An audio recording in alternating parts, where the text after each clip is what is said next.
तो धीमे धीमे जवान होली तो माता पिता पराया के हाथ धरा दिलन, लेकिन सोचली कि वहाँ सुख मिली, लेकिन कभी जीवन में हमरा सुख नहीं महादेव, कब हमरा सुख के घड़ी देखेब।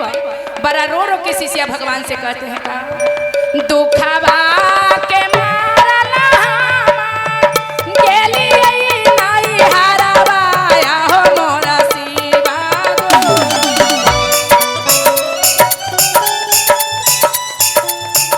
गेली नाई हारावा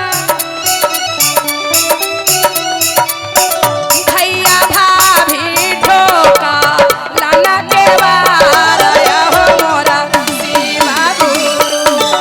भैया भाभी ठोका लाना के वाराया हो मोरा शिवा गुरु। आबा दुखवा सह लो न जाइया हो मोरा शिवा गुरु। जय हो।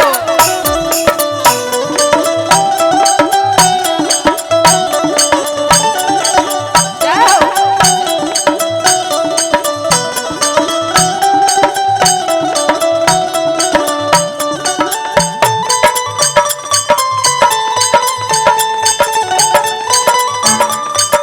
जय हो।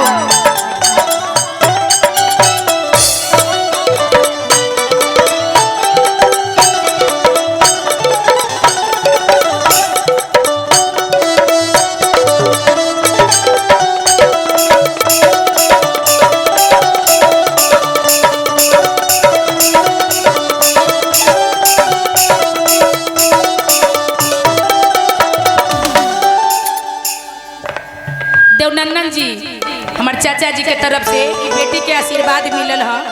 भगवान करे कि चाचा जैसन हमारा आशीर्वाद लगते रहे और बेटी के जिंदाबाद ऐसी होते रहे। एगो जितेंद्र भैया के तरफ से बहुत बहुत के चढ़ावाई मिले। बड़ा रो रो के शिष्या भगवान से कहते भैया दुखवा के मारला गेली गई चबाया हो मोरा शिवा गो।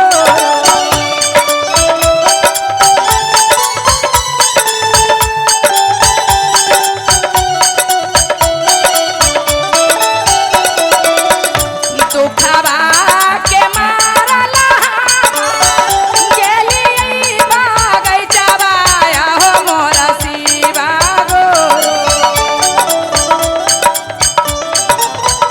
बाबा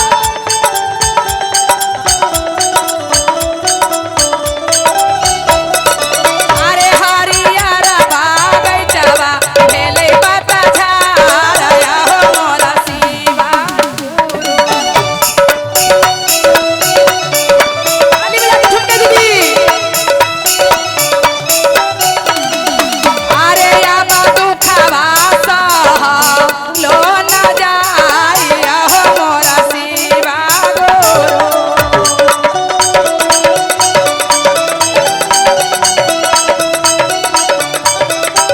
अब शिष्या का कहनी दुखवा के मारला गेली जामुना माया हो मोरा शिवा गुरु।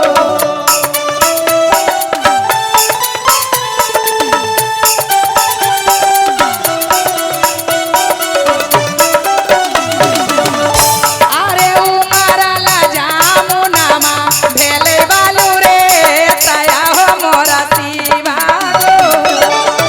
उमरला जामुनामा भेलै बालू रे तया हो मोरा शिवा गुरु। ओया बा दुखवा सह लो न जाइया हो मोरा शिवा गुरु। ओया बा दुखवा सह लो न जाइया हो मोरा शिवा गुरु। आबा दुखवा सह लो न जाइया हो मोरा। बोलिए शंकर भगवान की, पार्वती मैया की।